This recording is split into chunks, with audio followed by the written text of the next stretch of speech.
네, 오늘 보내드리는 요즘 우리는 오늘은요 젊은 지성 한번 모셨는데요.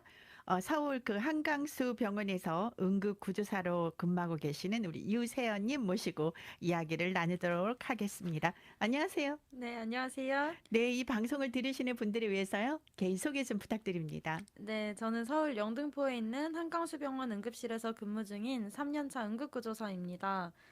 많이 떨리고 긴장되지만 오늘 열심히 이야기해 보겠습니다. 네, 감사합니다. 멀리서 오셨네요, 한국에서. 네, 맞아요. 시애틀 오니까 어떠세요? 시애틀 매일 비가 온다고 들었는데 생각보다 비도 많이 안 오고 날씨도 너무 좋아서 구경 잘 하고 있어요. 그러네요. 구경을 하셨다고 하니까 여기 뭐 흔히들 시애틀에 오면 가는 코스가 있거든요. 그 네네. 코스대로 돌으셨을 것 같은데 어디 어디 다니셨어요? 첫날에는 에버렛에 있었고 두 번째 날은 캐나다도 가고 시애틀 다운타운도 구경하고 퍼블릭 마켓 이제 이런 데도 많이 그 주변도 많이 봤어요. 그러네요. 되게요. 이렇게 시애틀에 오시면 뭐 그 가는 코스가 있는데 제대로 들으셨네요. 네. 근데 시애틀 딱 오니까 인상이 어떠십니까? 너무 좋고 우선 에버그린이라는 말 그대로 공기가 진짜 너무 좋은 것 같아요. 근데 이제 보통 관광 오시는 분들은 이제 봄, 여름 그래 파랄 때 많이들 오시거든요. 근데 그러게요. 이제 우기 때 오셨어요. 비 좋아하세요? 네, 비 좋아하는데 생각보다 비를 많이 안 맞았어요, 오히려. 그러네요. 네.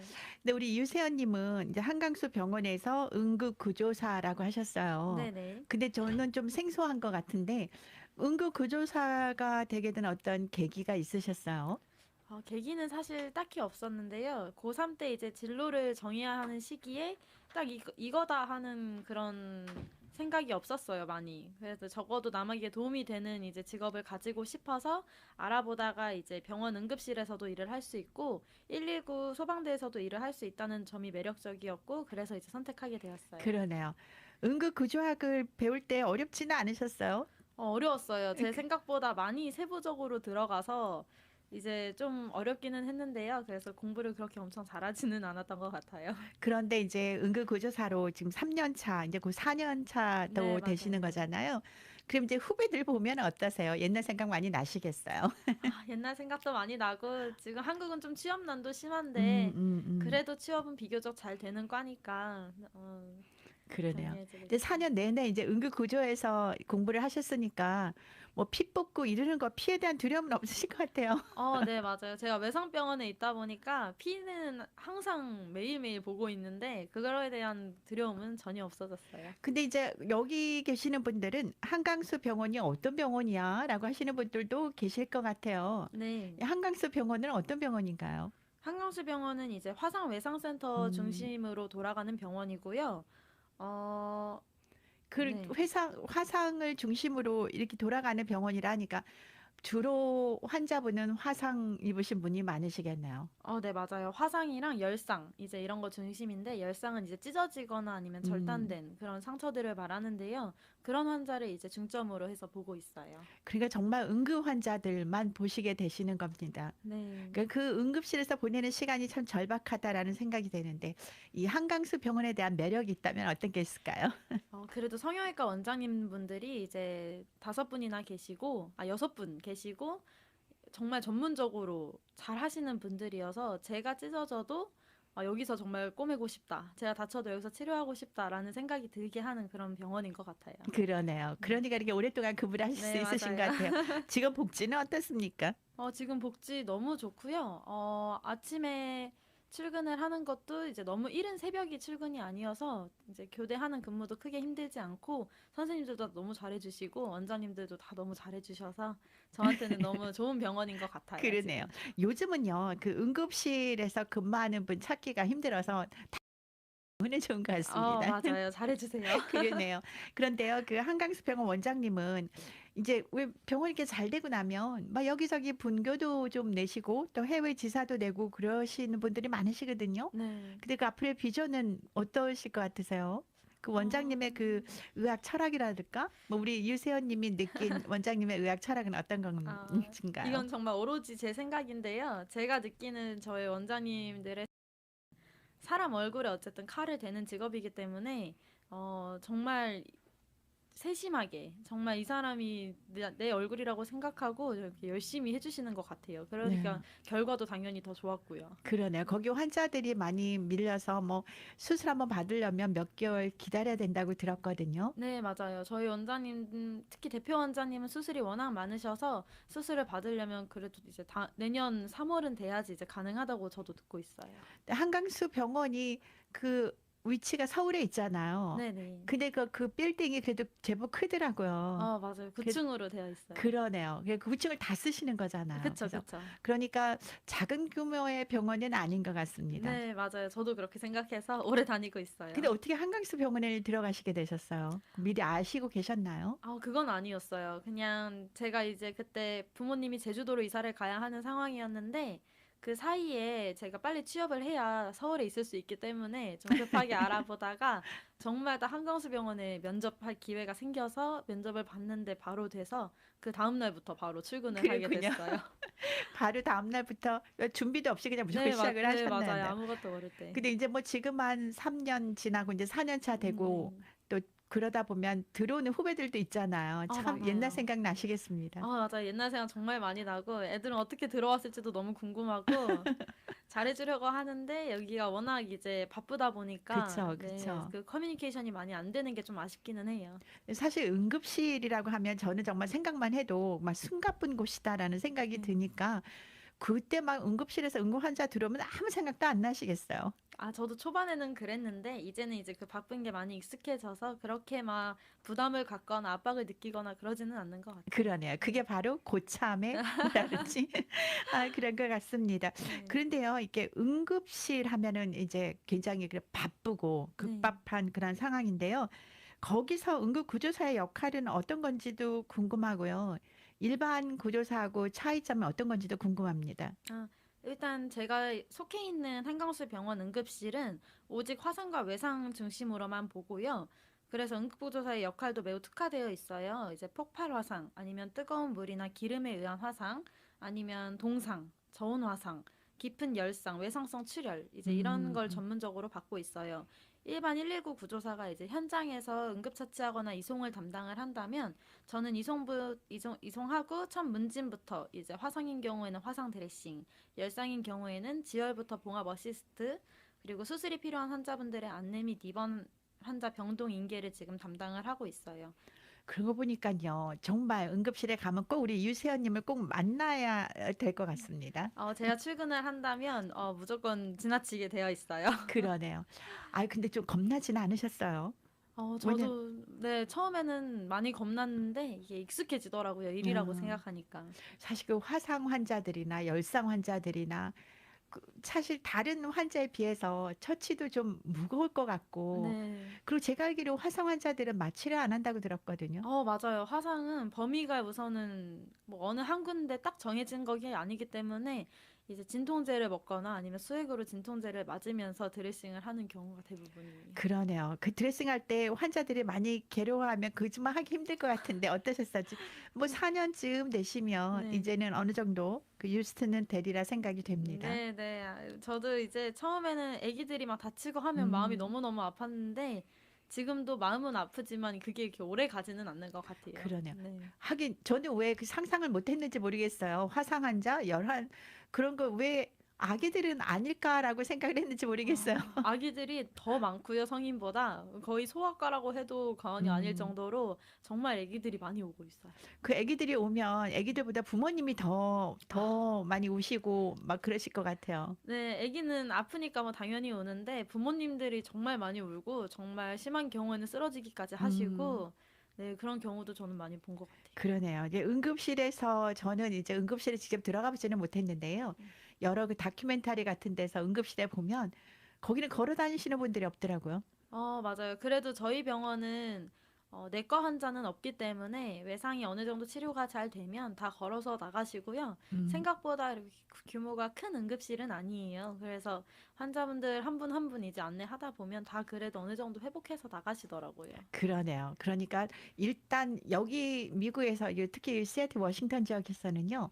뭐 차 사고가 났다라든가 이렇게 트라우마 환자들은 다 무조건 하버뷰로 보내거든요. 네. 하버뷰 병원이라는 곳을 보내는데 아마 한국에서는 열성 환자, 뭐 화성 환자들은 다 한강수병원으로 많이들 가실 것 같습니다.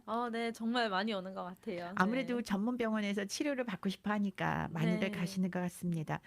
근데 이제 응급실에서 일하다 보면 정말 하루 24시간 패턴이 일반 직장하고는 좀 다르잖아요. 그죠? 네. 많이 다르죠. 네, 예. 근무 패턴은 어떻게 되십니까? 저희는 이제 6명이서 3교대 근무를 하고 음, 있는데요.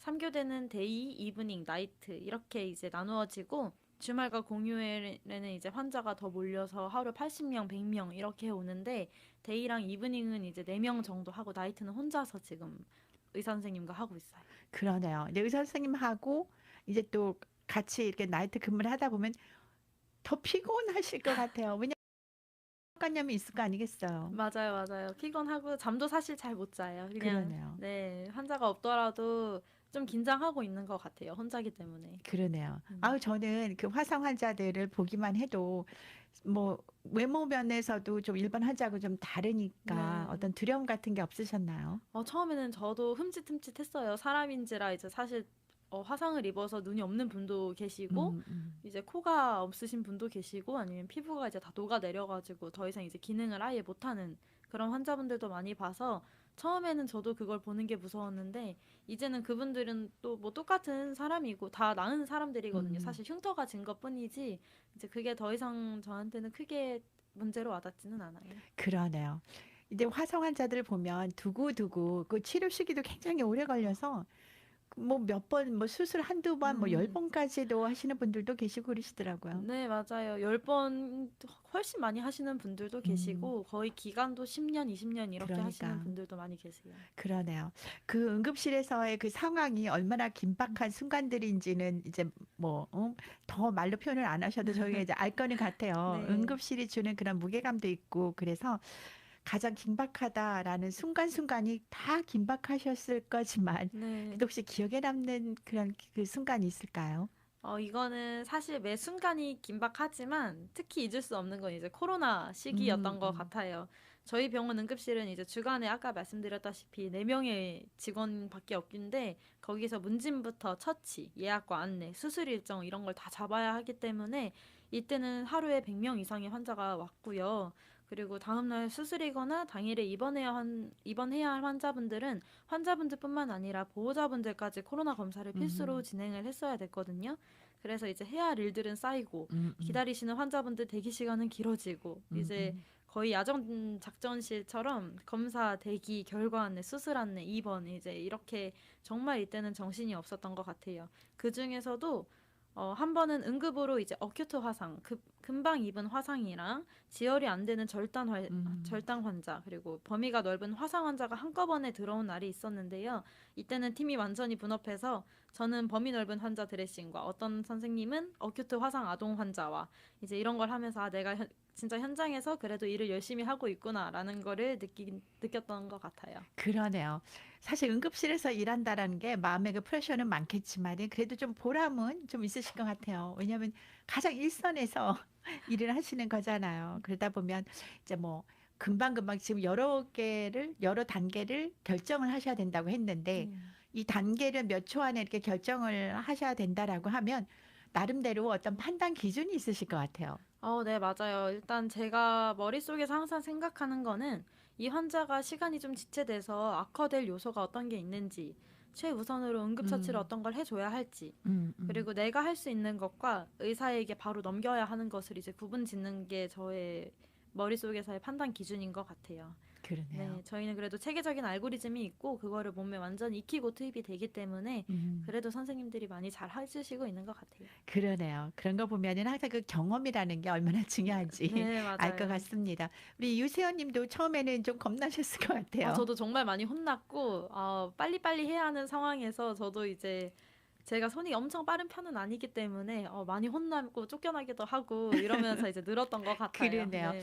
왜 이런 말 혹시 아직 그 결혼을 안 하시고 음. 아직 뭐 결혼 정년기도 아니라고 생각이 되지만 그래서 이런 말을 아실지도 모르겠어요. 왜냐하면 시집살이 하던 사람이 더 시집살이 시킨다라는 아, 말이 있거든요. 혹시 아십니까? 네. 저희는 이제 그거를 저희도 그걸 부르는 용어가 있어요. 그렇군요. 네, 태움이라고 없어져야 될 문화라고 저는 생각을 합니다. 그렇군요.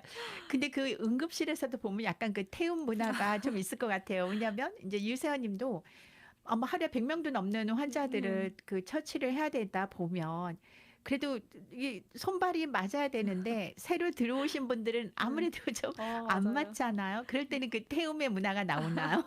저도 1년 차가 지나고 2년 차 때는 좀 답답했던 것 같아요. 그렇군요. 왜냐면 저도 1인분밖에 못하는 상황에서 남이 1인분을 못 해주면 제가 더 해야 되기 때문에 그거에 대한 압박이 굉장히 커서 2년 차 때는 저도 좀 한숨도 쉬고 뭐라고 하기도 하고 했던 것 같은데 좀 더 지나면서 그런 것들도 이제 그냥 그래 나도 저럴 때가 있었지 하고 넘기는 편인 것 같아요. 바로 그것이 연륜이 아닌가 싶습니다. 오늘 보내드리는 요즘 우리는 오늘은요 젊은 지성 모셨는데요. 한국의 한강수 병원에서 응급구조사로 일하시는 우리 유세연님 모시고 이야기를 나누고 있습니다. 이 음. 방송은요 보이는 라디오 유튜브로도 함께 방송이 되기 때문에요. 유세연님이 누구신가 하는 분들이 계신다면 바로 네. 화면을 고정해서 보시면 되겠습니다. 우리 유세연님 잠깐 화면 한번 봐주시겠어요? 네. 네. 네, 바로 이분이신데요. 서울 네. 한강수 병원의 응급실에서 근무를 하고 계십니다. 이 응급실에서 뭐 여러 가지 사례가 있겠지만 정말 이 응급실에서 대표적인 그런 응급 환자 유형이 있을까요? 네. 우선 화상 열상 중심이라고 아까 말씀을 드려서 이제 그거에 대해 좀 더 들어가면 아까 말씀드렸던 것 같긴 한데요. 기름 화상이나 폭발 화상 음. 아니면 라면 국물 정말 많고요. 오징어 게임 이후로는 달고나가 정말 달고나로 다친 애기들이 너무 많았어요. 그러네요. 네. 그러다 보면 이렇게 시대가 반영이 되는 것 같습니다. 네, 환자 맞아요. 유형도. 네, 저는 정말. 그 오징어 게임 때문에 달고나 때문에 화상이 든다라는 것도 약간 좀 의외이긴 한데요. 그렇다면 어느 정도의 화상이 왜냐하면 달고나를 녹여서 하는 화상하고 네. 또 일반 뭐 폭발 네. 돼서 나는 화상하고는 트리도 다 다르게 하셔야 될 것 같아요.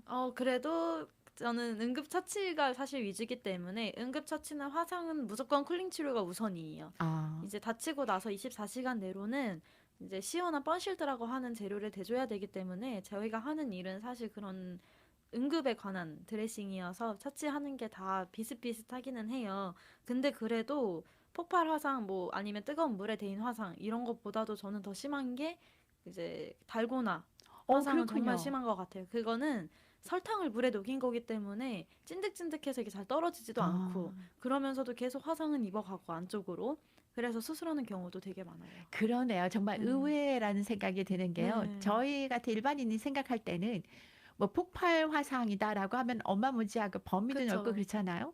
근데 달고나는 뭐 부분이 너무 작아서 네. 이거는 정말 대수롭지 않은 게 아닌가 생각을 했는데 네. 이게 오히려 더 맞아요. 크게 되는군요. 그게 폭발 화상 바로 응급처치를 무조건 받을 수밖에 없게 되어 있는데 그런 달고나나 뭐 저온 화상들은 환자분들이 가볍게 여기는 경우가 음, 많아요. 음, 그래서 더 음, 음. 악화돼서 오시는 분들이 많기 때문에 그런 분들은 오면은 좀 심한 상태로 오시게 돼요. 많이. 아, 그러네요. 네. 그러니까 아예 그냥 크게 화상을 범위가 넓고 정말 누구나 다 아는 만큼 폭발이라든가 뭐 불이 났다 뭐 이런 화상 환자들은 의뢰 이제 응급이라고 생각을 하는데 네. 그 달고나 화상 같은 거는 이제 네. 대수롭지 않게 생각을 맞아요. 하시다가 크게 되네요. 네. 예전에 그 어르신들이 하는 말씀이 뭐 이렇게 뭐 화상이 있다 뭐 된장을 바르기도 하고 막 아, 이런 민간요법도 있는데 절대 하면 안 되겠네요. 정말 정말 하면 안 되는 행동이고 그래서 오히려 염증이 더 많이 생겨서 더 음. 심해지는 경우도 많고 무조건 저는 화상은 병원에 가시는 게 답이라고 생각을 해요. 그러네요. 네. 근데 이제 제가 생각할 때 뭐 달고나 화상으로 이제 손가락 있는데 조금 화상이 있었다. 네. 그러면 그냥 뭐 이 정도는 하고 그냥 지나칠 것 같아요. 그러다 그 다음날 막 물집 생기고 네. 더 심해지면 그때나 가는데 맞아요. 근데 사람들이 이제 물집도 대수롭지 않게 생각해서 터트리거나 아니면 그냥 그쵸, 냅두는데 그쵸. 이럴 경우에는 이제 염증이 생기면서 가피라고 하는 죽은 조직이 생기는데요. 음, 이게 만약 이제 드레싱으로 떨어지지 않는다고 하면 마취를 해서 에스카렉토미라고 가피 절제술을 시행하고 그것도 안 되면 이제 피부 이식이라고 해서 허벅지나 엉덩이 이런 살을 떼서 원장님들이 다시 이식을 하시고 네, 그러네요. 이렇게까지 가요. 저는 그렇게까지는 생각을 못 했는데 일단 네. 화상이라고 하면 크거나 네. 아주 사소한 거라도 일단 병원을 가는 게 맞아요. 좋겠네요. 네. 그래야지 돈도 돈이고 흉터도 흉터고 시간도 훨씬 음. 절약할 수 있다고 저는 생각하고 있어요. 근데 일반인이 생각하기에 뭐 조금 이제 우리 같은 경우는 이제 뜨거운 물을 마시다가 음. 뜨거운 물이 손에 부었게 돼가지고 이게 부어서 화상을 입는 경우도 있는데요. 네. 그럴 경우는 그냥 화상 연고만 바르고 말아요. 뭐 그 응급실에를 그 정도가 간다라고 하면 뭐 이러잖아요. 아, 유난 떤다. 이럴까 봐 어. 많이들 못 가시는데 그게 네. 아니네요. 맞아요. 근데 미국은 확실히 의료 체계가 한국보다 훨씬 비싸고 이제 바로바로 되지 않는다고 알고 있는데 한국에서는 그렇게 조금 다치면 병원을 오시는 게 저는 맞다고 생각을 하고요. 절대 그 화상 연고, 된장 이런 것보다도 찬물로 바로 식혀주는 게 훨씬 더 좋은 치료라고 생각을 해요. 그러네요. 그러니까 이제 화상이 걸렸다라고 하면 무조건 아이스팩 같은 거를 해도 좋을 것 같네요. 그죠? 그치만 아이스팩은 또 너무 직접적으로 다면 이게 음. 온도가 너무 낮기 때문에 오히려 피부에 좀 무리를 주고요. 아이스팩을 댈 경우에는 이제 수건이나 얇은 헝겊으로 한번 감싸서 좀 지그시 눌러주는 게 직접 닿는 거는 절대 좋지 않고요. 아, 그렇군요. 네. 아, 저는 그때요. 이 뜨거운 물을 마시다가 약간 좀 쏟아가지고 손가락이 좀 빨갛게 됐거든요. 네. 갖고 얼른 생각한 게, 이 화상에는 찬 걸 대야 된다. 그래서 네. 아이스팩을 바로 직접 댔더니 찌릿찌릿하면서 이게 맞아요. 꼭 살짝 그 아이스에 붙는 것 같은 맞아요, 느낌이 맞아요. 그렇게 들더라고요. 돼요. 네. 아, 그러네요. 아, 그러니까 이제 화상이 됐을 때는 그 화상의 규모가 작다, 크다를 본인이 결정하지 마시고 네, 맞아요. 바로 병원으로 가시면 좋겠다라는 생각이 듭니다. 이 사실 뭐 응급 환자들은 누구나 다 응급이죠. 네. 그러니까 이제 병원에 오게 되는 거 아니겠어요? 네. 근데 이제 화상 환자들의 같은 경우는 더 빨리 와야 될 것 같은데 그때 이제 화상 환자를 처리할 때 이제 우리 유세원님처럼 그런 응급 구조사들의 역할은 어떻게 진행이 되나요? 우선은 119로 오든 아니면 환자가 자가로 오든 걸어서 오시든 먼저 오시면 하는 일은 문진을 하고 히스토리를 확인을 해야 하면서 우선순위를 결정을 하게 돼요. 환자가 한 명이 아니다 보니까 여러 명을 문진을 하면서 그쵸, 그쵸. 순위를 먼저 정하고요. 그 다음은 손상 범위와 깊이를 확인을 하게 돼요. 음. 얼마나 더 심한 환자고 이런 환자분들이 먼저 당연히 들어가야 하기 때문에 그런 환자분들을 먼저 판단을 하고요. 물집이나 괴사 조직 여부를 확인을 하고 그 다음에 이제 드레싱을 하게 돼요. 그 다음은 이제 필요한 검사와 처치로 연결이 되고 이제 예약과 주의사항 안내까지 다 이제 한 번에 이루어지고 있어요. 이런 말이 좀 우습기는 한데요. 집안에 그런 의료 쪽에 종사하는 분이 있으면 참 편하고 좋다라는 말이 있거든요. 네, 제가 느꼈을 때도 정말 보람 있었다고 느끼면은 저는 할머니가 이제 한번 정말 앰뷸런스를 필요로 하셨는데 음. 다행히 같은 구조사 선생님 중에서 119를 타고 계시는 분이 있어서 음. 정말 바로 팬데믹이었는데도 바로 잡혀서 갈 수 있었어요, 당일에. 그러네요. 네. 그런 거 보면 어느 분야든 한 명쯤은 좀 지인이 좀 있으면 좋겠다. 그런 그러게요. 생각이 듭니다. 오늘 보내드리는 요즘 우리는 오늘은요 젊은 지성 한번 모셨습니다. 한국에서 한강수 병원에서 응급실에서 근무하시는 우리 유세연님 모시고 이야기를 나누고 있고요. 네. 이 방송은 보이는 라디오 유튜브로도 함께 방송이 되고 있습니다. 이렇게 유세연님이 하루에도 뭐 100명이 넘는 환자들이 온다는데 그렇게 화상 환자들이 참 많네요. 근데 제가 듣기로 이 화상 환자라고 하면 저 같은 경우에 생각하는 건 말씀하신 대로 폭발물 네. 아니면 또 불이 났다라든가 아니면 뭐 달고나처럼 뜨거운 게 뭐 피부에 닿았다. 네. 이런 정도의 화상이라고 생각을 하는데 또 제가 듣기로 찰과상 있잖아요. 넘어져서 다치는 것도 네네. 그것도 화상 치료 일부라고 하시더라고요. 이게 찰과상과 마찰 화상이라고 하는데요. 그 음. 심하게 다쳤다는 그거는 이제 진피층이 노출된 경우에 이제 그걸 마찰 화상이라고 저희 병원에 이제 부르고 있어요. 쓸린 거 이상으로 쓸리면서 이제 열이 발생되는데 그때 화상을 같이 입는 경우가 많아요. 그럼 이제 화상에 대한 치료를 해야지 훨씬 더 빨리 아물고 음. 흉터가 덜 하기 때문에 이런 환자분들도 저희 병원으로 많이 오시고 있어요. 그러네요. 저는 정말 몰랐던 사실이거든요. 넘어져서 상처 나서 막 깨지고 막 피 나고 이러는 게 이게 화상인가 그랬는데 그 얘기를 듣고 정말 깜짝 놀랐습니다. 그것도 네. 바로 화상이네요. 그러니까 이제 혹시 이제 방송을 들으시더라도 기억을 해 두셨다가 나중에 물론 그런 일이 있으면 안 되겠지만 그쵸, 맞아요. 만약에 이제 달고나 아이들이 달고나를 하다가 이제 부모님들이 달고나를 이제 한국을 체험하라라고 해 주실 수도 네. 있어요.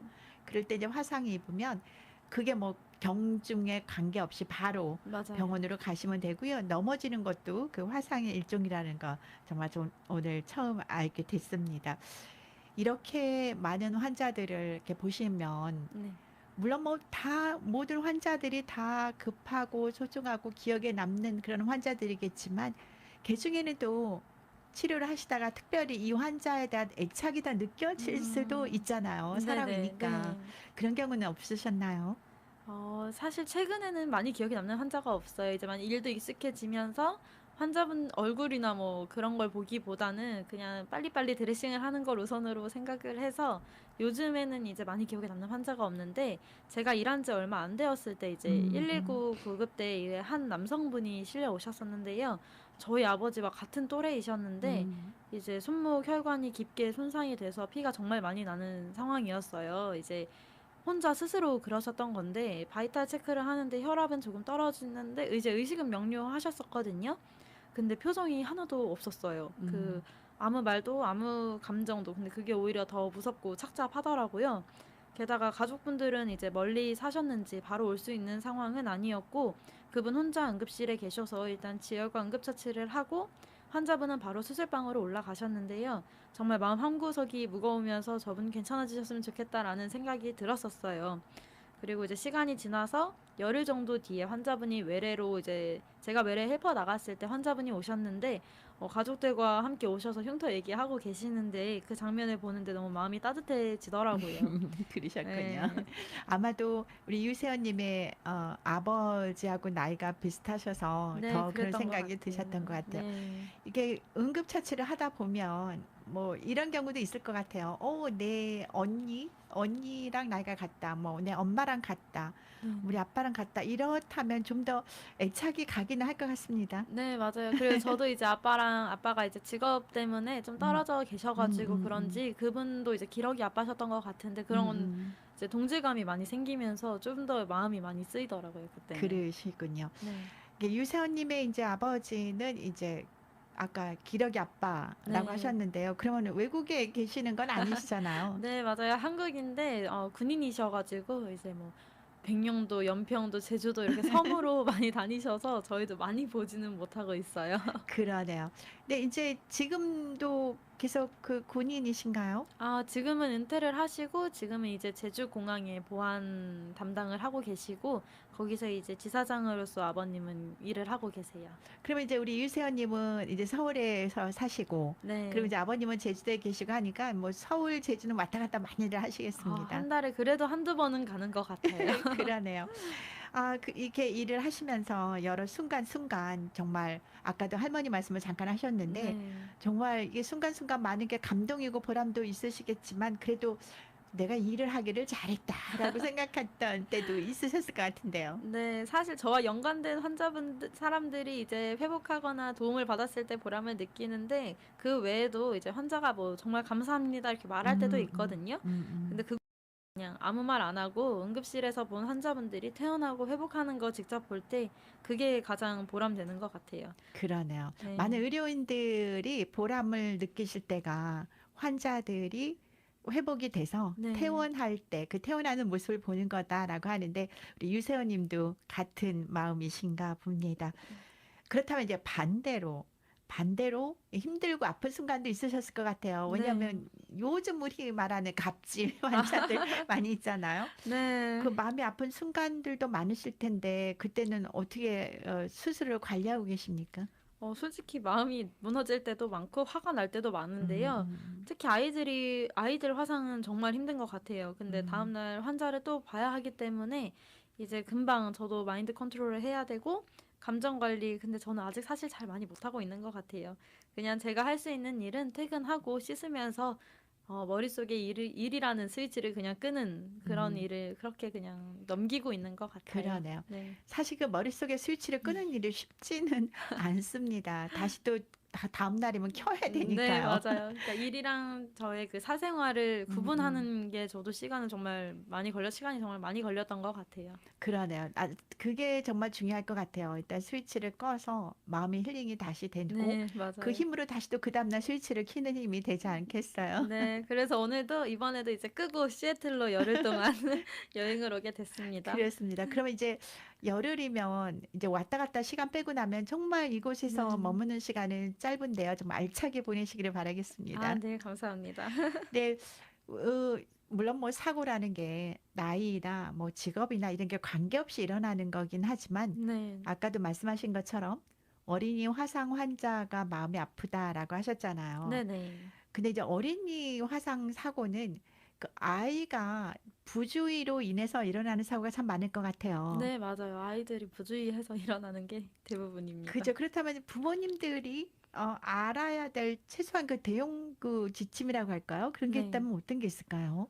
우선 너무 당연하게요. 뜨거운 물이나 기구는 절대 아이 손에 이제 그쵸? 닿는 데는 두지 않아야 하고, 요즘에 한국은 이제 스팀 가습기라고 음, 해서 뜨거운 스팀이 올라오는 가습기 아니면 전기밥솥 이걸로 한 애기들이 정말 심하게 입어요. 음, 이게 처음에는 뭐 성인들은 잠깐 다 뜨거워하고 뗄 수 있는데 아이들은 둔하기 때문에 거기에 계속 손을 대고 있거든요. 그렇겠네요. 네, 그럼 이제 저온 화상으로 점점 더 심해지기 때문에 생각지 못했던 스팀 가습기라든지 아니면 이제 스팀 밥솥이라든지 당연히 뜨거운 물 기구 이런 거는 손 닿지 않는 데 두셔야 되고요. 열상인 경우에 찢어져서 피가 나면 그냥 두고 막 울고 이러는 게 아니라요. 엄마가 훨씬 침착해져서 깨끗한 수건이나 꺼즈 아니면 뭐 헝겊 이런 걸로 지혈을 하고 빠르게 병원에 가야 하는 게 정말 중요한 것 같아요. 그리고 얼굴은 저는 무조건 애기들은 성형외과를 가는 거를 추천을 하고 넘, 넘어졌는데 피가 많이 났는데 괜찮다 해가지고 이제 뇌CT를 안 찍는 경우도 있는데 아기가 구토를 하거나 아니면 막 해롱해롱 하거나 계속 졸리다고 하면 그때는 무조건 뇌CT는 같이 찍어봐야지 최악의 상황을 좀 음, 만회할 수 있는 것 같아요. 그러네요. 아이가 다치면 오히려 엄마가 더 흥분을 하는 아, 거예요. 맞아요. 저희도 똑같이 그걸 매번 느끼고 있어요. 그러네요. 그러니까 엄마가 이제 흥분하실 게 아니라 그러니까 지혜로운 엄마가 되셔야 될 것 아, 같습니다. 맞아요. 조금 더 이제 침착한 음, 엄마가 음. 돼야 될 것 같아요. 네. 아이도 그럴 것 같아요. 내가 다쳤는데 옆에서 엄마가 더 흥분을 하게 되면 네. 아이가 더 겁을 먹을 수도 있으니까. 저희 병원도 그런 경우가 굉장히 많아서 보호자를 오히려 밖에 두고 음. 아기만 혼자 냅두는 경우도 많이 존재하고 있어요. 오히려 그게 더 치료하거나 아이들 안정에는 더 도움이 될 것 같습니다. 네. 그러니까 물론 뭐 아이들을 위험한 곳에서 떨어뜨려 놓고 가까이 가지 않게 하는 게 부모의 역할이긴 하지만 네. 혹시라도 근데 정말 놀란 게요. 스팀 가습기에도 화상을 댈 수 있다라는 사실입니다. 네. 이제 겨울철 되고 나면 가습기들 많이 키시잖아요. 네. 얼마 전 제가 그 뉴스에서 봤는데 그 스팀 가습기를 틀어놓게 되면 난방의 효과도 있기 때문에 맞아요. 많은 분들이 그걸 켜놓으시거든요. 네네. 또 겨울 되면 아무래도 화상 환자가 더 많겠죠. 그죠? 네. 그럴 때는 특별히 주의를 하셔야 될 것 같습니다. 또 이런 경우 있잖아요. 아까도 말씀하신 것처럼 뭐 아이가 뭐 어디가 찢어졌다, 넘어졌다 이럴 때 엄마들이 당황해서 정말 이걸 어떻게 하나 하고 된장 갖다 붙일 수도 있고 막 그런데 그건 절대로 안 되고요. 응급 상황에서 네. 절대로 뭐 아이든 누구든 이것만은 하면 안 된다라는 어떤 네. 그런 금기사항이 있을까요? 우선 어르신들이 치약이나 아니면 빙초산, 된장, 소금 이런 거를 많이 쓰세요. 절대 정말 하면 안 되는 거고 물집이 올라올 경우에는 그 물집이 피부를 어느 정도 보호를 해주고 있는 거거든요. 음, 그래서 물집을 이제 터트리거나 아니면 뭐 밴드나 수변 밴드를 붙여서 떨어뜨리거나 이런 것도 별로 피부에 좋지가 않아요. 음, 그리고 얼음을 아까 아이스팩을 직접 대거나 얼음을 직접적으로 닦거나 이런 것도 피부가 오히려 더 손상될 수 있기 음. 때문에 자제하셔야 되고요. 기름이나 뭐 아무 연고, 뭐 올리브 오일 이런 거 바르시는 분들도 있는데요. 그런 거 절대 하시면 안 돼요. 네, 이 정도 화상은 이 정도 조심하시면 될 것 같아요. 그냥 빠르게 병원을 가는 게 그러네요. 네, 이제 병원에 가기까지가 문제인데요. 네. 저는 이런 말도 들었어요.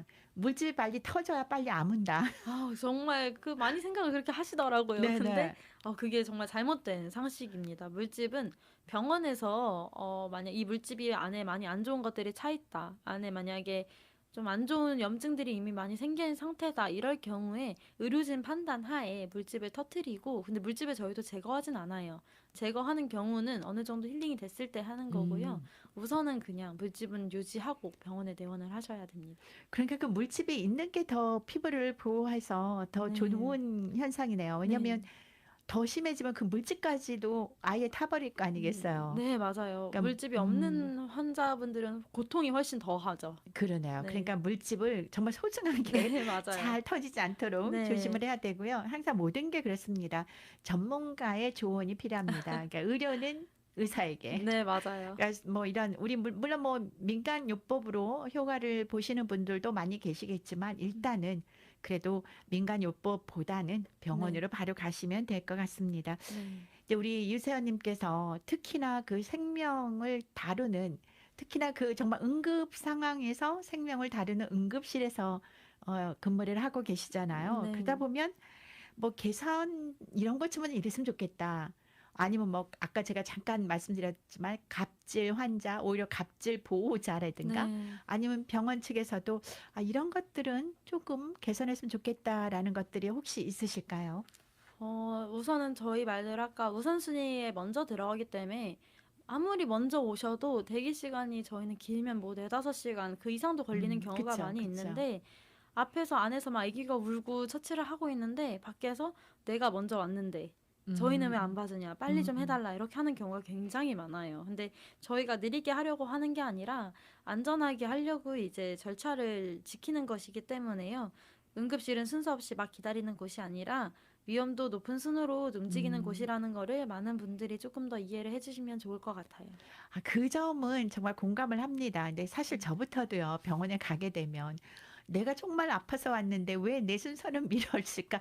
이런 생각이 될 것도 같은데 좀 네. 응급실에 대한 그 이해도가 좀 있으면 좋겠다라는 네, 생각이 맞아요. 듭니다. 네. 만약에요, 그래도 그냥 갑질하는 보호자가 있잖아요. 환자는 그래도 좀 날 것 같은데 네. 오히려 그 보호자가 더 갑질을 하는 경우도 있을 것 같아요. 그렇죠? 그래도 애기 엄마들이 뭐 어디 가서 갑질한다고 하지만 병원이기 때문에 애를 저희가 더 잘 봐주길 원하기 때문에 사실 그렇게 많지는 않은데 오히려 환자분들의 갑질이 저희는 조금 있었던 것 같아요. 저도 그러네요. 네.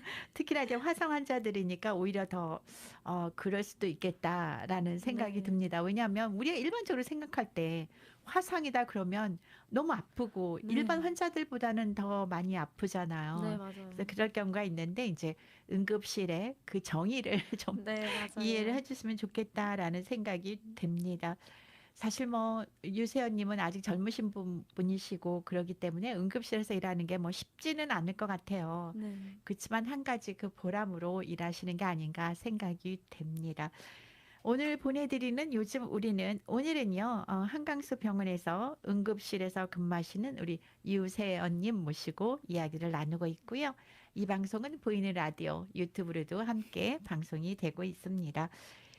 이제 앞으로 우리 유세연 님이 이제 학교를 졸업을 하시고 근무를 하신 지가 이제 4년 차 되고 있다라고 하면 지금도 응급 구조학을 전공을 하고 있는 후배들이 있으실 거 아니겠어요? 네, 맞아요. 그분들에게 이제 선배로서 조언을 한다라면 어떤 말을 해주고 싶으세요? 이 일은 단순히 뭐 편하겠다, 취업이 잘 돼서 왔다라고 하기보다는 사람들을 위해 조금 더 내가 못 볼 거 좀 더 보면서 헌신하고 싶다라는 진심이 있는 사람들한테 잘 맞는 것 같고요. 멋있어 보일 수는 있지만 현장에서는 그 이상으로 힘들고 무거운 일이 많기 때문에요. 마음이 단단하고 따뜻한 사람이라면 정말 보람을 느끼면서 일을 할 수 음, 있을 것 같아요. 그러네요. 그러니까 이제 그 정신적으로 좀 무장을 해야 될 것 같습니다. 네, 그리고 맞아요. 내가 마음에 그런 꼭 도와야 되겠다라는 그런 힐링이 있는 분들이 하면 사실 이게 병원에서 일한다라고 하면 제 딱 드는 생각이 돈은 잘 벌겠구나. 그런 생각이 듭니다. 네. 왜냐하면 의료에서 일하면 일반 회사보다는 아무래도 좀 빵빵하다는 생각이 들어서 우리 젊은 분들한테도 매력적이 아닐까. 그리고 또 이제 일단은 전문직이다라는 그런 자부심도 좀 있을 것 같아요. 네, 굶어 죽지는 않겠다, 어디 가서. 이 생각은 좀 들고 있어요. 그러네요. 나중에 이제 뭐 결혼을 이제 하실 거잖아요. 네, 하겠죠. 언젠가는 이제 하시겠죠? 네. 좋은 분이 나온다면. 그러면 이제 그분들하고 결혼을 해서 가정 생활을 하게 되면 일단 집안에서는 좀 가족들은 좀 든든할 것 같습니다. 맞아요. 근데 제가 이제 어떤 드라마, 한국의 이제 드라마에서 봤는데요. 그 소아과 의사도 자기 아이가 다치면 똑같이 흥분하고 정신을 못 차리더라고요. 근데 저도 그러지 않을까 싶습니다. 알고 있어도. 그렇군요. 그런 거 보면 자기 나한테만큼은 관대하지는 못한 거는 어디나 맞아요. 다 똑같은 것 네. 같습니다. 그렇게 말씀하시니까 참 재밌네요. 그럴 것 같아요. 우리 유세원 네. 님도 이제 병원 응급실에서 일할 때는 뭐 순서대로 그 중증의 순서대로 하면서 차분하게 드레싱도 네. 하고 그러다 보면 환자가 아플 거다라는 생각보단 올바른 해야 되겠다라는 생각을 먼저 하실 것 같습니다. 네, 그, 맞아요. 그, 저도 마음을 공감을 이렇게 하지는 잘 못하는 것 같아요. 근데 이제 저 내 아이다라고 하면 진짜 손들 달달달달 떨리실 것 같아요. 저는 제가 못할 것 같아요. 그런데 네. 어느 분이 그러시더라고요. 그분은 이제 치과 의사이신데요. 이제 네. 그분이 하시는 말씀이 다른 환자들은 막 여기 잇몸도 막 째고 막 하는데 자기 딸이 아프다라고 하면 손을 달달달 떨 결국 주사도 못 넣으시더라고요. 네. 저도 근데, 네. 그럴 것 같아요. 그럴 것 같습니다. 그런데 이제 그 응급실에서 네. 정해진 시간만 하는 게 아니잖아요. 그쵸. 일반 직장은 뭐 8시부터 몇 시간 딱 8시간 일을 하는데 응급실에서 일하다 보면 뭐 8시간 일하는 건 거의 불가능할 것 같고요. 네. 밤을 새는 경우도 많으실 것 같은데 체력 관리는 어떻게 하고 계십니까? 저는 우선 하루 종일 움직이니까 정말 체력 관리는 필수라고 느끼는데요.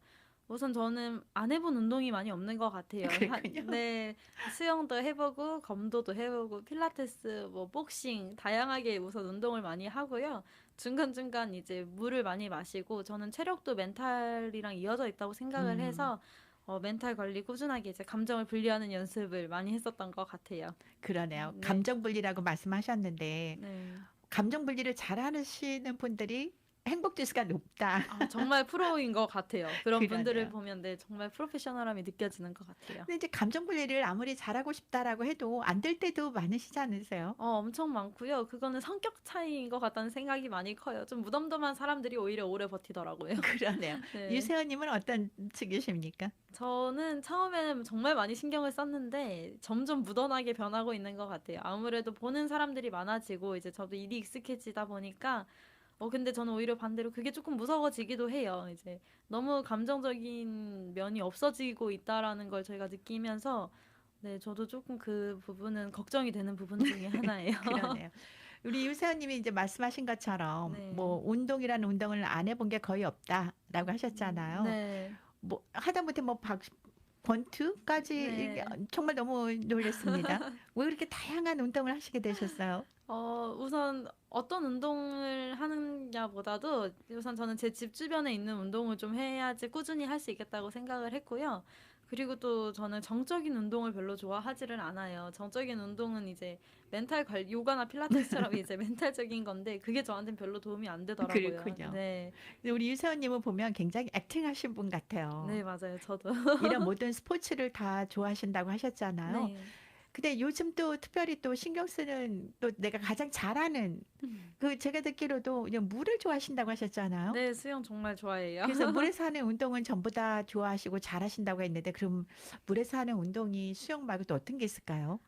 우선 저는 대학교 다니면서 방학 때 스쿠버 다이빙을 그러셨군요. 네, 스쿠버 다이빙에 흥미가 생겨서 그래서 이제 모르는 4, 50대 아저씨들과 스쿠버 다이빙 연습을 하고 이제 강원도에 가서 자격증을 취득을 했고 요즘에 빠진 취미는 아무래도 아빠가 이제 제주도에 계시다 보니까 서핑이 엄청 거기는 유명해요.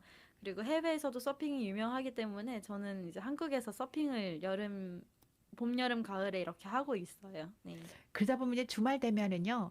뭐 서핑하러라든가 아니면은 그 뭐 스킨스쿠버라든가 그런 운동을 안 하면 또 몸이 좀 근질근질 하시겠어요? 네, 맞아요. 쉰 게 오히려 더 피곤해요. 집에서만 그러네요. 누워 있으면 더 피곤하고 그렇게 활동적인 운동을 해야지 좀 리프레시가 되는 것 같아요.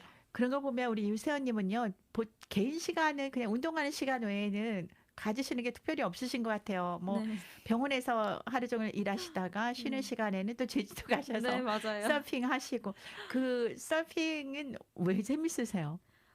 저도 서핑이 왜 그렇게 막 엄청 좋아하나 그거는 저도 되게 의문이기는 한데요. 그래도 파도 위에 있을 때는 그래 그래도 잘했다. 그러니까 너가 이렇게 놀 수 있지. 이렇게 스스로 위로받고 응급실에서는 항상 긴장을 하다 음, 보니까 음, 음. 파도 소리 들으면서 서핑보드 위에 누워 있으면 엄청 고요하고 기분 좋은 잔잔함을 느끼는 게 되게 큰 매력 포인트라고 생각을 해요. 그러네요. 아니, 특별히 이렇게 물을 좋아하신다고 하셔서 네. 서핑이라든가 아니면 또 스킨스쿠버 하신다고 하잖아요. 네. 근데 이제 이게 정말 우스갯소리인데요. 저는 이제 주위에 스킨스쿠버 하시는 분이 계시면 좋겠다. 네. 아는 분이 있으면 좋겠다라는 생각을 했는데 왜 그랬냐면은요. 저는 이제 물속에 있는 건 다 좋아하거든요. 네. 근데 스킨스쿠버들이 바닷속에 들어가면 해삼도 있다는 거예요. 그래서 아는 분이 한 분 계신데 그분이 이제 스킨스쿠버로 바닷속에 들어가셔서 해삼을 잡으면 그 자리에서 이렇게 음. 분해를 해서 그 물을 담아서 병에다 갖고 나오시더라고요. 네. 저도 그 자격증을 취득할 때 이제 스킨스쿠버는 사실 산소통 없이 이제 이걸 그 호흡기로 음, 들어가는 거고요. 제가 땄던 건 스쿠버 다이빙이라고 해서 산소통을 메고 들어가는 좀 깊은 바다까지 들어갈 수 있는 자격증인데 이제 그렇게 들어가게 되면 해삼이라든지 이런 게 정말 많이 있더라고요. 그럼 이제 옆에 선생님께서 해삼을 칼로 째서 이제 물고기들이 막 모이는 장면도 보여주시고 실제로 갖고 나오면은 안 되기는 하지만 유도리 있게 이제 조금씩은 나눠주시면서 네, 저도 맛봤던 기억이 있어요. 그러면은요, 우리 유세호님은 해산물을 좋아하시겠네요. 네, 저는 너무너무 사랑하는 것 같아요. 그러네요. 아, 이제 특히 또 아빠가 제주도에 계시니까 오히려 더 우리 유세호님은 더 좋으실 것 같아요. 너무 좋아요. 저는 정말 바뀌는 것 같아요. 제주도 가면 여행하는 느낌도 나고 확실히 스트레스 해소가 훨씬 더 잘 되어 있는 것 같아요. 그게 바로 그 의료 쪽에 근무를 하시는 그런 베네핏인 것 같습니다. 왜냐하면 이제 음, 일반 직장에 다니시는 분들은 먼데이부터 프라이데이까지는 이제 일을 하시니까 제주도 갈 엄두를 안 내시고요. 그렇죠. 또 위켄드에는 제주도 비행기 값이 엄청 비싸다고 들었어요. 네, 맞아요. 그게 저도 정말 큰 장점이라고 생각을 해요. 그렇죠. 근데 이제 네, 의료 쪽에 일을 하시면 주로 주말에 일을 하시고 네, 주중에 노시잖아요. 네, 맞아요. 그러니까 주중에는 또 비행표가 엄청 싸다고 들었거든요. 맞아요. 그리고 할인석 특가서 이런 게 너무 잘 되어 있어서 저는 한번 왔다 갔다 하면 거의 기차값 정도 들고 이제 아빠한테 가고 또 거기서 이제 아빠랑 뭐 먹고 하면 아빠가 또 다 사주시고 그래서 저는 정말 네, 평일에 쉬는 게 그러네요. 큰 메리트인 것 같아요. 그러니까 다른 분들이 서핑을 즐기시거나 이제 스킨스쿠버 다이빙을 즐기실 때는 돈이 좀 많이 들어요. 네. 이상하게 뭐 제가 틀렸는지는 모르겠지만 그런 물에서 하는 운동이 좀 비싸게 돈이 들더라고요. 아무래도 안전과 좀 직결돼서 그런 것도 있는 것 같아요. 이게 가리키는 게 끝이 아니라 안전하게 가르쳐야 되는데 음, 바다는 사실 위험한 게 정말 많거든요. 파도에 휩쓸리기도 하고 조류에 휩쓸리기도 하고 이래서 아마 그래서 돈이 조금 더 비싸지 않을까 싶습니다. 그러네요. 네. 이게 서핑 하신 지는 얼마나 되셨어요? 저는 사실 이제 길게는 이게 서핑이라는 거는 날씨에 한정되기 때문에 음, 한 1년으로 따져도 거의 한 10번, 12번 많이 가도 그 정도로 가는데 한 4, 5년 정도, 4년 정도 된 것 같아요. 한 지는. 그러네요. 그러니까 주로 제주도에 서핑이 잘 돼 있다라고 하셨잖아요. 네. 그럼 제주도에 가면 어디서 하시는 거예요? 제주도는 사실 서핑의 성지라고 불리는 중문해수욕장이 있는데, 저는 이제 제 목적은 그런 서핑을 정말 잘해야겠다 보다도 힐링이 조금 더 중점이 음, 있어서요. 제가 좋아하는 제주도 바다는 협재 바다인데, 음. 에메랄드빛의 앞에 섬이 보여서 정말 예쁘게 보이거든요. 이제 거기서 저는 서핑을 주로 하고 있어요. 그러네요. 내 서핑을 하다가 파도에 이렇게 몸을 맡기다 보면 저절로 힐링이 되신다라고 네. 했잖아요. 그러면 다시 병원으로 가시고 싶은 마음이 안 드실 것 같아요. 그래도 또 돈을 또 생각을 하면, 그래서 또 돈을 벌어야지 또 내가 이걸 또 하지 이 생각으로 저는 다시 열심히 일하러 와요. 그러네요. 이게 응급실에서 일하다 보면 긴박한 순간이 많고 순간순간 그 내리는 결정이 환자에 대해서는 지대한 영향력을 끼치지 않겠어요? 그러다 네. 보면 항상 긴장하시고 하셔야 될 것 같아요. 맞아요. 저도 일하기 초반에는 공황장애도 조금 음, 왔었고요. 출근을 하는데 지하철을 탔는데 갑자기 숨이 잘 안 쉬어지면서 음, 눈앞이 뿌얘지더라고요. 그래서 이제 한번 저도 정신과 상담을 받으러 갔었는데요. 이게 이제 공황장애 초기 증상이라고 음. 하더라고요. 근데 이제 시간이 많이 지나고 익숙해지면서 많이 정신적으로는 또 괜찮아졌고요. 그러네요. 그런 거 네. 보면 다 직업병원이 있는 것 같아요. 맞아요. 저도 한국 사람들 중에는 공황장애가 없는 사람은 없다고 생각을 하고 있어요. 그러네요. 그럼에도 불구하고 우리 유세현님은 또 나름대로 그 해결할 수 있는 그런 방법을 다 습득을 하신 것 같아요. 네, 이제. 주위에서 우리 유세현님 보면 아니 무슨 여자가 그렇게 운동만 해. 뭐 빨리 요리나 배워. 시집이나 가. 뭐 이런 얘기 많이 듣지 않으세요? 그래도 한국은 많이 이제 바뀌어가지고 여자분들도 운동에 정말 열심히 진심으로 하시고 많이 정말 바뀐 것 같아요. 이제는 결혼을 안 하시는 분들도 많이 생기면서 나만의 이제 맞는 운동 그리고 나만의 맞는 취미 생활을 다들 찾으시는 것 같아서 많이 이제 좀 그런 건 없어진 것 같아요. 그러네요. 네. 근데 유세현님은 이제 부모님이 유세현님을 보고 아유 너 빨리 결혼이나 해 이런 말 들으신 적 없으세요? 네, 저는 완전 아빠가 딸바보여가지고 오히려 결혼하지 말아라. 결혼 안 해도 된다. 우리 집에서 평생 살아도 먹고 재워주는 거는 문제 없게 해주겠다. 이렇게 말을 해서요. 네, 저는 결혼에 대한 부담은 사실 별로 없어요. 빨리 그러네요. 해야겠다는. 우리 유세현님은 가족이 어떻게 되십니까? 그러니까는 그 자매가 있으시죠? 네, 저는 쌍둥이입니다. 네. 그러네요. 쌍둥이면 지금 동생이세요, 언니세요? 제가 동생이고요. 언니는 지금 서울에서 일하고, 그 용산? 네, 서울, 하여튼 그 경기도에서 일하고 있어요. 그러네요. 그러면은 이제 언니랑 자매가 쌍둥이라고 하니까 뭐 시간 차이는 얼마나 나나요? 저희는 1분밖에 그러네요. 차이가 안 나요. 이런 말 들었어요. 이제 쌍둥이 언니나 뭐 동생의 결정은 의사 손에 달려 있다. 그 의사가 어. 누굴 먼저 꺼내느냐. 저는 오히려 제가 언니라고 느꼈거든요. 그렇군요. 안쪽에 있었기 때문에 조금 더 꺼내는데 앞에 애를 먼저 꺼내지 않았을까. 그럼 제가 먼저 생긴 게 아닌가 이 생각을 했는데 한국은 나오는 순서여가지고 제가 둘째가 됐네요. 그러네요. 이제 근데 저는 이런 생각도 들어요. 장녀면 장녀의 그 몫이 있고 그리고 이제 막내시잖아요. 일단 따지면 뭐 맞아요. 딱 그 두 분밖에 없으시잖아요. 네, 맞아요. 언니랑 이제 일본 동생. 네. 그러다 보면 아무래도 언니는 좀 다르다라고 느끼실 때도 있으실 것 같아요. 네, 그래도 정말 많은 것 같아요.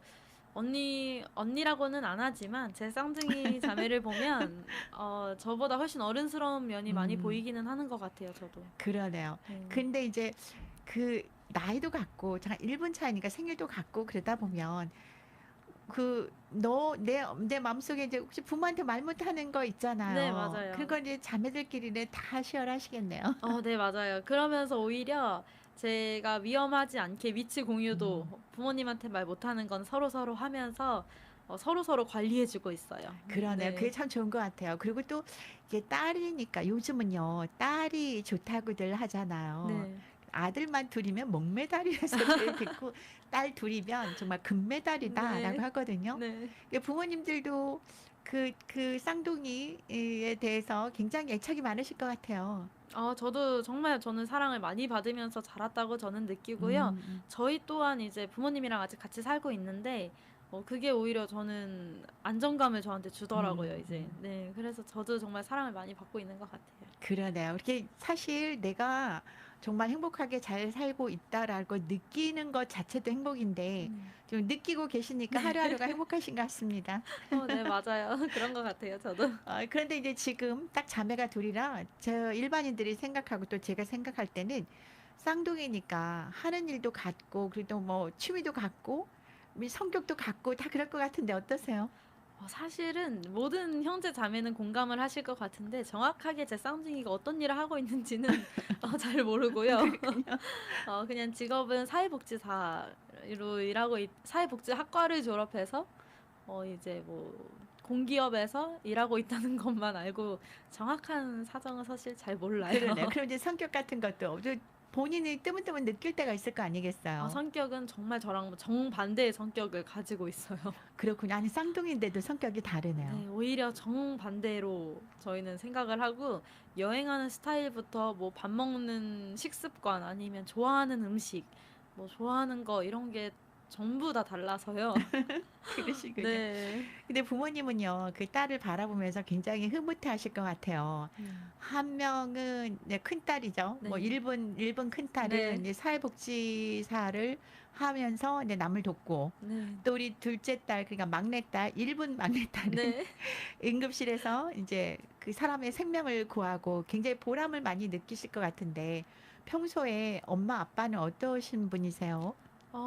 엄마는 보람을 좀 많이 느끼고 계시는 것 같은데, 아빠는 오히려 제가 딸바보이기 때문에 제가 힘든 일 하는 거를 별로 원치를 않으세요. 그래서, 다른 직장도 좀 생각을 해봐라.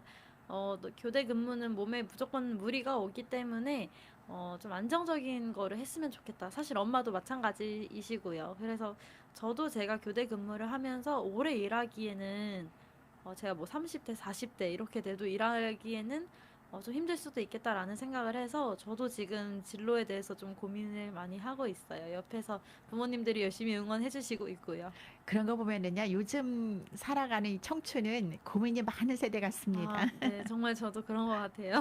그러네요. 그래도 우리 유세원님은 본인이 하루하루가 행복하다라고 네, 느끼시니까 정말 그것도 복받은 분이 아니신가 생각이 들어요. 네, 현대를 살아가면서 내가 행복한 사람이다라고 느끼는 사람이 과연 얼마나 될까라고 생각을 한다면 말이죠. 네, 저도 그게 참 운이라고 생각해요, 제 운이라고. 그러네요. 이제 네, 시애틀에서 이제 며칠 보내시고 이제 가실 날이 이제 됐네요. 네, 이틀밖에 안 남아서 정말 너무너무너무 아쉬워요. 그러네요. 근데 이제 부모님들이 보시기에는 네, 우리 이제 유세연님이 이제 열심히 이제 자기 일도 하고 계시곤 하지만 아, 그래도 우리 딸한테 좋은 사람이 있었으면 좋겠다라고 생각은 하실 것 같은데 이런 말 들으면 너무 좀 빠른 게 아닌가 생각이 들긴 하지만 그 이상형이 있다면 어떤 사람이 이상형이라고 생각하세요?